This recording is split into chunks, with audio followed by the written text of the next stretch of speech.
lagi. Di video kali ini aku mau bahas terkait dengan obat-obat hipertensi. Ini yang kebanyakan keluar aja ya, atau yang dijual di pasaran. Nah, obat-obat hipertensi itu ada 4 golongan yang terkenal nih teman-teman. Golongan A, B, C, dan D. Oke. A itu golongan obat-obat ACI atau ada juga ARB. Nah, AC ini contohnya yang belakangnya pril, jadi kayak captopril, lisinopril, ramipril gitu. Terus kalau obat-obat yang golongan ARB itu yang belakangnya tan, jadi contohnya valsartan, losartan, talmisartan gitu. Bukan setan loh ya, setan nggak termasuk di sini, oke? Terus golongan yang B itu beta blocker teman-teman. Beta blocker itu ada 2. Nah, selektif sama non selektif. Nah, kalau selektif ini dia spesifik ke pembuluh darah jantung. Kemudian kalau non selektif itu bisa di pembuluh darah jantung, bisa di saluran pernafasan juga. Nah, makanya nih pasien-pasien asma itu tidak direkomendasikan untuk menggunakan obat hipertensi yang non selektif. Contohnya propanolol. Nah, dia harus diganti nih dengan obat beta blocker yang selektif. Contohnya apa? Yang selektif itu bisoprolol ya. Oke, B udah. Terus C itu kalsium kanal blocker.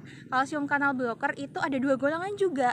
Nah, yang non dihidropiridin sama dihidropiridin. Nah, contohnya itu kalau CCB itu amlodipin, kemudian nifedipin juga. Terus yang D, diuretik. Diuretik contohnya ada banyak teman-teman, karena ada 3 nih. D yang diuretik yang hemat kalium, contohnya adalah spironolakton. Kemudian diuretik kuat atau loop diuretik itu contohnya furosemid.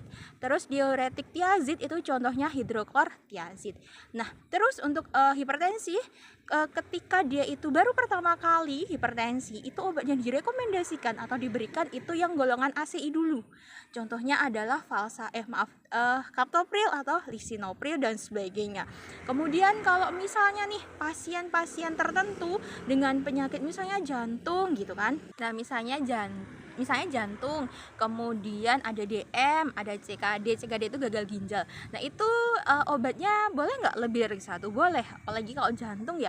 Biasanya kita biasanya nih kombinasinya misalnya ACI sama beta blocker, atau bisa juga nanti sama diuretik, tergantung sama diagnosa si pasien tersebut. Nah, tapi untuk first line-nya, pengobatan lini pertamanya itu tetap pakai yang ACI dulu gitu kan, di awal ACI dulu. Terus kalau misalnya ACI itu sama ARB boleh nggak barengan? Nggak boleh. Jadi ketika menggunakan ACI itu